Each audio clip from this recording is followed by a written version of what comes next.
అధిపతి అయిన నా యేసయ్యా, జీవింపచేయుటకు అరుదెంచినావు. క్రీస్తునందు ప్రియమైన దైవజనాంగమా, మీకందరికీ ఉదయకాలపు శుభములు తెలియజేస్తూ ఉన్నాను. ప్రతి ఉదయం ప్రభువుతో సావాసం అనే కార్యక్రమానికి మిమ్మను ప్రేమతో ఆహ్వానిస్తూ ఉన్నాను. ఈ యొక్క ఉదయకాలంలో మరలా ఒకసారి దేవుని యొక్క లేఖనము నుండి ఒక మాటను ధ్యానం చేద్దాం. మత్తయి సువార్త 9వ అధ్యాయము 29వ వచనములో, అప్పుడు ఆయన వారి కన్నులు ముట్టి, మీ నమ్మిక చొప్పున మీకు కలుగునుగాక అని చెప్పినంతలో వారి కన్నులు తెరవబడెను.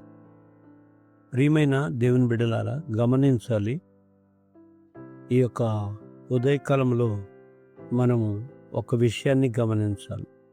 మన జీవితంలో అద్భుతం ఏదైనా జరగాలి అంటే అద్భుతానికి ఒక తాళం చెవి ఉంది.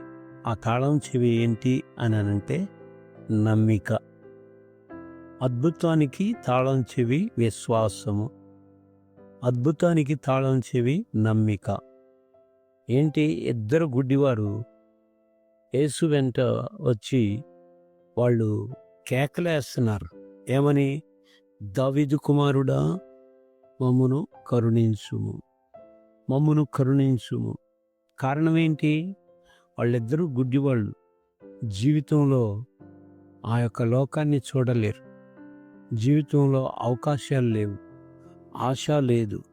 అంత నిరాశ నిస్పృహల మధ్యలో వాళ్ళకున్న గుడ్డితనాన్ని బట్టి బ్రతుకుతూ ఉన్న పరిస్థితుల్లో ఈ సమయంలో వాళ్ళ జీవితంలో ఒక మేలు కార్యం జరగటానికి, దేవుడు ద్వారం తెరవటానికి యేసయ్య అక్కడికి వచ్చాడు.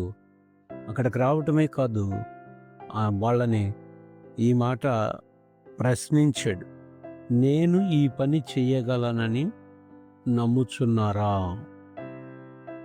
నమ్మకం అనేది ప్రపంచంలో చాలా ఉన్నతమైనది. అన్నిటినీ మించి దేవుని గ్రంథమైన లేఖనాల్లో నమ్మకం అనేది చాలా చాలా గొప్పది.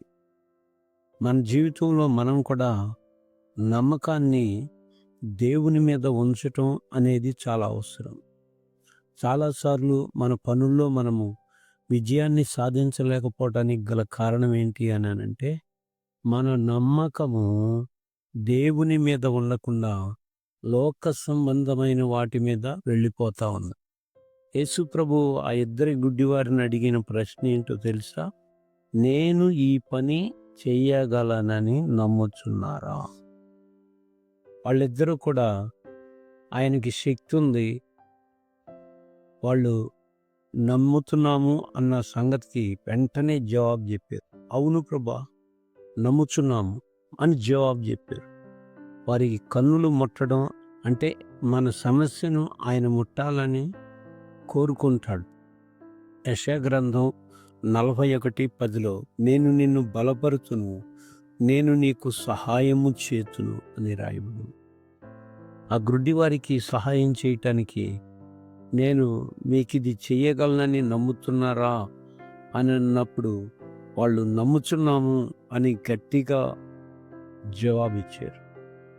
కనుక మీ నమ్మిక చొప్పున మీకు కలుగునుగాక అని యేసుక్రీస్తు ప్రభుల వారు వారిని గౌరవించాడు.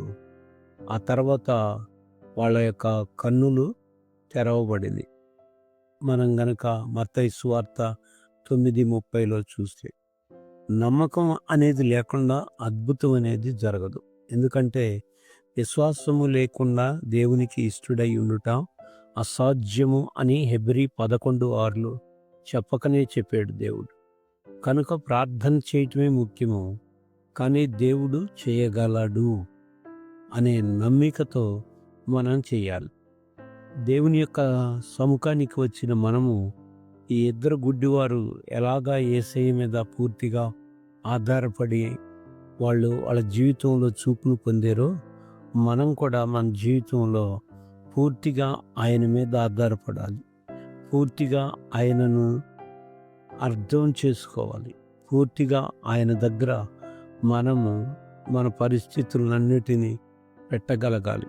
అలాంటప్పుడు మాత్రమే దేవుడు మన జీవితంలో కార్యం అనేది చేస్తాడు. అయితే నమ్మిక చొప్పున అని చెప్పాడు. ఆ నమ్మకం మాకుంది అని అన్నారు. అయితే మార్కు 9:23లో నమ్మువానికి సమస్తమును సాధ్యమే అని రాయబడి ఉంది. అంటే నువ్వేదైతే నమ్ముతున్నావో అది నీ నమ్మకం ఎక్కడైతే పెడుతూ ఉన్నావో దానిని బట్టి సాధ్యమవుతుంది. అయితే మనం పెట్టాల్సిన నమ్మకం తాయత్తుల మీద కాదు, కాళ్ళకి చేతులకు కట్టుకునే దారాల మీద కాదు.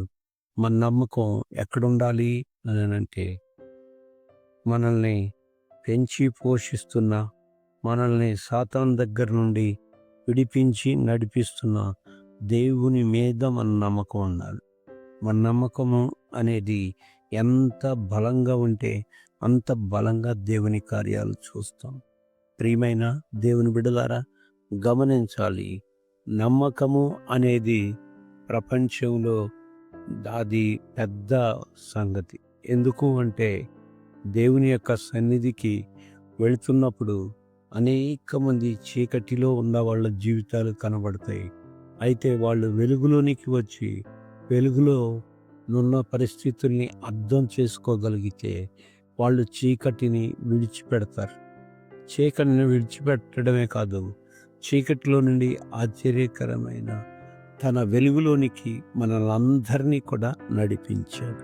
అందును బట్టి దేవునికి వందనాలు చెల్లిద్దాం. నా మాటలు ముగిస్తూ ఉన్నాను. ఈ దినమంతా దేవుడు మనందరికీ కూడా తోడయుండి నడిపించునుగాక. దేవుని యొక్క కృప క్షేమము మనల్ని కాపాడునుగాక. ఆమేన్, ఆమేన్, ఆమేన్.